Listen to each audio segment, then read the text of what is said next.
What's up, Fight fans? I'm Ben Bartels. Welcome to the 34th episode of Cage Talk, your one-stop shop to get all your UFC latest news and updates. This episode, we're looking over the UFC matchmaking as of late because I got some opinions on it. Some of it's really good, some of it is really, really bad, and I just kind of want to talk with you guys about what this means going forward for the UFC the next couple months because the matchmaking is looking pretty rough.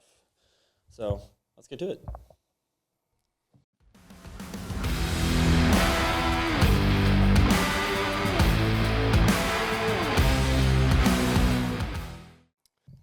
Starting off with the UFC card this weekend, we got Brandon Moreno, Loner Kavanagh headlining. Stylistically, this is a great fight, but personally, this is probably one of the worst examples, or the best examples of the worst matchmaking the UFC has been using as of late. You have Brandon Moreno, former champion, been a title contender for years now, has fought Davidson Figueiredo 4 times, the famous quadrilogy. But he's coming off a very controversial loss over Tetsuro Taira by TKO. And then you have Loner Kavanagh, the formerly 9-0 rising prospect, looking like he was really good, kind of Michael Chandler type where he was really powerful and then would gas out a little bit.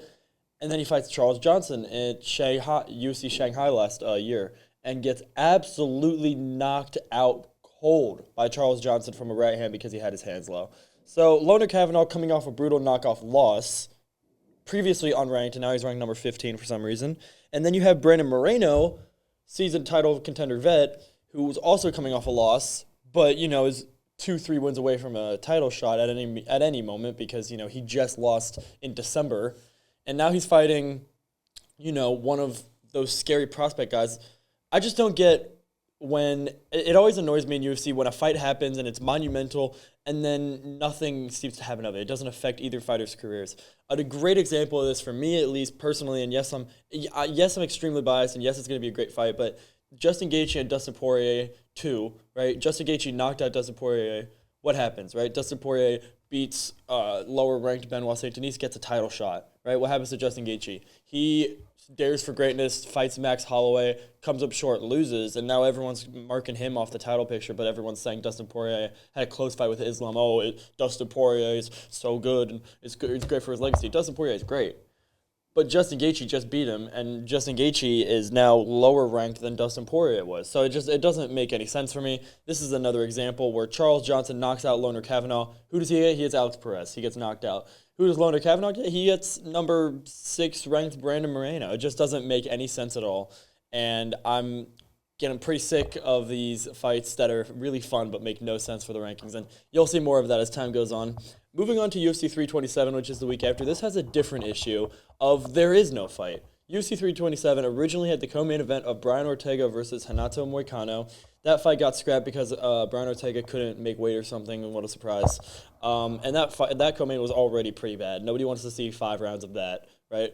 But then they kept saying TBD. We don't, the UFC kept saying there will be a co-main event for that card over Caio Borralho versus Reinier de Ridder, which should not be a co-main event at all because Caio is coming off a loss to Nasruddin Imavov, and Reinier de Ridder is coming off one of the worst performances of 2025 against Brendan Allen. But nothing's been announced yet, and we're 2 weeks out, and it's really looking like the co-main event is going to have to be featured fight Caio Borralho versus Reinier de Ridder moving up to co-main event status, which just makes absolutely no sense. With 327, you have one of the best headliners of all time. You have Charles Oliveira versus Max Holloway 2, a fight I've been petitioning for years, right? They have history, they have beef, they're 2 of the most dynamic fighters in the UFC's history, right? And then the rest of the card is just, right, nothing. You got Reinier de Ridder versus Caio Borralho. These are all great fights, but don't make sense for being to where they are, right? Who wants to see Caio Borralho versus Reinier de Ridder? Reinier de Ridder just got laid on by Brendan Allen and TKO'd by exhaustion after round 2. So I don't see that fight being co-main event history or co-main event stature. It just doesn't make sense to me. And I'd love for a different co-main to come out, but it's just looking like it's not going to happen. Moving on to maybe maybe the worst matchmaking errors of the UFC. I know Loner Kavanagh and Brandon Moreno was pretty bad, and that is pretty bad because Loner Kavanagh shouldn't be there, but at least Brandon Moreno's there, and at least it's in Mexico, so it makes some logical sense why Brandon Moreno would need to fight there, and he would need to fight someone maybe no one else was available. Why is Josh Emmett versus Kevin Vallejos a UFC Apex headliner. First of all, Josh Emmett, how is he still in the main event? Last time I checked, he got submitted by Yusuf Zalal in 30 seconds, and Kevin Vallejos is coming off one of the best knockouts of 2025 against Giga Chikadze, but that was a fading Giga Chikadze, right? This isn't the Giga Chikadze that fought Edson Barboza or Cub Swanson. This is the one that got beat by Calvin Kattar, got beat by Arnold Allen, all this kind of stuff. And now Kevin Vallejos, they're just kind of hyping him up because he's the guy that had a close fight with John Silva, and people have beaten John Silva, so I just don't see the hype there anymore. And this whole fight is just, it's a good fight, right? It's going to be an exciting fight. If this was the headline opener for a main card or a prelim headliner, I'd have no problem with it. That's a great fight. That is a great, exciting fight that makes perfect sense for where it's at. 5 rounds in the UFC Apex makes absolutely no sense. And can I just add, it makes perfect sense why the UFC would put that fight in the Apex, because they know, I know, you know, we all know that fight would sell no tickets if it was in a stadium like Brandon Moreno versus Lona Kavanaugh, right? That fight is, nobody cares to see Josh Emmett in a main event anymore, because what's going to happen if Josh Emmett wins? You just lost one of your best prospects in the UFC, and now you have almost 40-year-old Josh Emmett, who's never touching a title. I mean, he just got submitted by Yusuf Zalal. It makes no sense why Josh Emmett would sneak his way into another main event. And it also kind of makes no sense why Kevin Vallejos would be in a main event. He needs, I believe, at least one more ranked win, a higher ranked win, top 10. Then we're talking main event status. But like I said, this is the issue I have. It's an exciting fight, but it doesn't make any sense. It doesn't make any sense with the rankings. It doesn't make any sense with where it is on the card. It doesn't make any sense with where the timing is. I would prefer this as a UFC 327 co-main event way more than Caballo versus Reinier de Ridder, but now it's stuck as a, what's it called, Meta Apex UFC main event now. Just slop, and it's going to be a weekend of nothing. Great fight, but nobody cares. Moving on to another example of awful matchmaking, and I think I know the reason as to why all this bad UFC matchmaking is happening, and I'll explain it at the end. You have Michael Venom Page, MVP, coming off a win over Jared Cannonier, Shar Magomedov, both in 185, and he has been looking incredible lately, right? Older guy, but is definitely a name that people will recognize. Guess who he's fighting? Sam Patterson, the guy who is 4-1 in the UFC, all 4 wins coming by first-round knockout. Dangerous guy, honestly. He's looking like a very good contender, right? He's looking like just a finishing machine. And why is he fighting Michael Venom Page? Michael Venom Page just beat number 8 Jared Cannonier, and Sam Patterson has not fought anyone ranked in the UFC. And MVP already defended his rankings. He already beat Shar Magomedov, so he proved that he can beat the unranked section of 185. Why is he fighting Sam Patterson, the guy that does not have a big name, that is on a lot of momentum? And honestly, I think Michael Venom Page wins this fight too. I mean, Sam Patterson is on 4 first-round winning streaks, right? What does that tell you about him? He's a finishing machine. He's got crazy good hand speed. All of that's true. Michael Venom Page does not get hit. Maybe the least of any fighter other than like Sean Strickland, right? Michael Venom Page does not get hit. I don't see him getting hit by Sam Patterson. He just doesn't set his shots up well enough to, I think, clip Michael Venom Page. And if he does, I think Michael Venom Page can take it. I just don't see why that fight made. If Michael Venom Page wins, it means nothing for his career. If Sam Patterson wins, yeah, cool, you have this whole new prospect, but I mean, now Michael Venom Page, the name that almost beat Ian Gary, that has only lost to Ian Gary, is now gone. Moving on to actually good matchmaking I did want to talk about. We have the UFC 327, the Charles Oliveira versus Max Holloway was 326. 327 got a co-main event announced. That is in March. And the co-main event will be Joshua Van versus Tatsuro Taira. Joshua Van won his title in December in very controversial decision. I respect the guy. You know, he has the title now. Alexander Pantoja broke his arm like 10 seconds into the fight. Taira's coming off that pretty controversial win over Brandon Moreno. I would have loved to see Manel Kape versus Joshua Van go to war, but Taira does deserve it. You know, he's on 2 wins.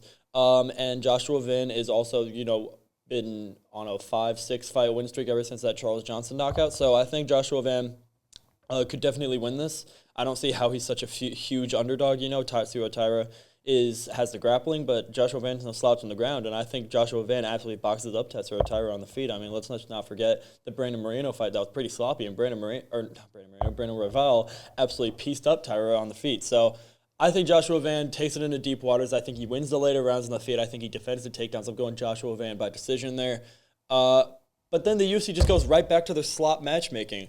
And the week after 327, you have Canadian Michael Chandler facing off against 39-year-old Gilbert Burns in a headlining UFC fight in Canada.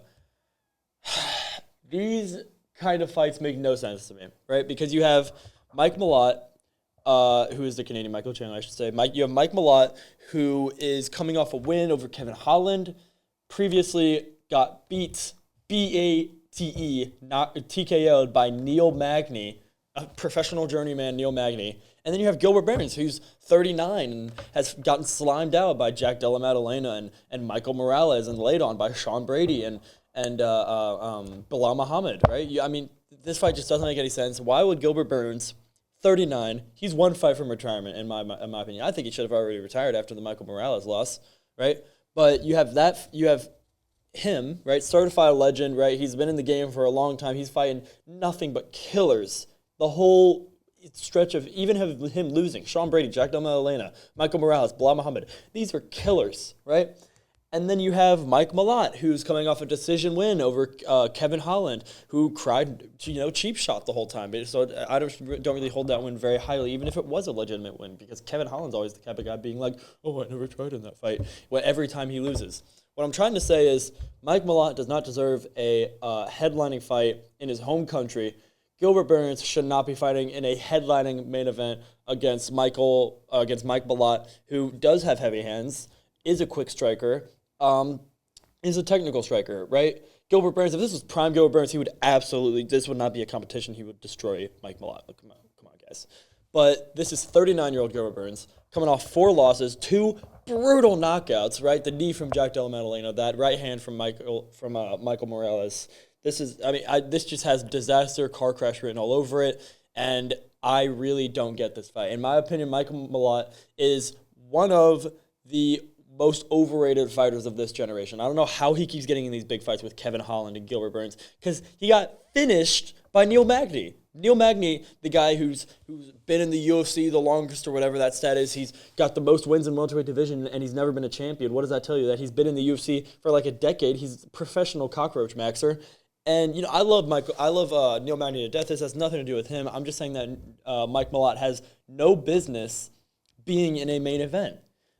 And that just doesn't make any sense to me. And then as far as we can go into the future of the UFC, you got Sean Brady versus Joaquin Buckley as a main event, which is actually a very good fight. That makes perfect sense. Joaquin Buckley coming off that loss to Usman. Sean Brady coming off the loss to Michael Morales. Both these guys need a win, so I absolutely love that fight. It's going to be entertaining.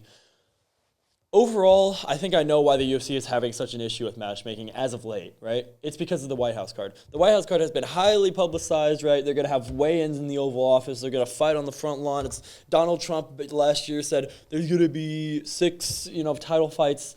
And when he said that last year, 6 title fights, there's only 8 male weight classes in the UFC. We all scoffed, right? I mean, 6 title fights in the UFC, the most we've ever had is 3, and that's like once every 2 years, right?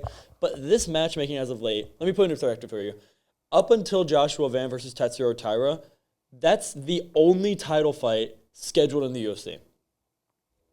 You have Max Holloway versus Charles Oliveira, which is for the BMF title, but the only undisputed title fight that is scheduled for the UFC is Tatsuro Taira versus Joshua Van. Great fight, but it just shows that maybe the UFC, in my opinion, is kind of holding their cards. It's kind of playing the long game of let's wait for the White House card. And as much as I'd love to see the White House card get made, and it's going to be a spectacle for everybody, and I'm very excited for it, as a fan of the sport, I don't want to wait 3 months before and 3 months after for one really great card where every champion's fighting, because then you spent all your champions. You know what I mean? You can't spread them out evenly. Because then you can't spread it. Because then you can't have all your champions on one card. You can't spread it out evenly. You know what I mean? It doesn't make sense. I'll ask you this before I leave: is a UFC White House card actually maybe one of the best cards of all time worth 6 months of nothing sandwiched between it? Right? Because champions can't fight 3 months before the White House card, and they can't fight 3 months after. So I'll leave you with that. Make sure to drop a comment below on the biggest waste of a UFC main event coming up. Personally, I think it's Vallejos versus Emmett. That one's really ticking me off. And make sure to watch more episodes on FHNtoday.com and FHNtoday on Spotify. Once again, I'm Ben Bartels, signing off.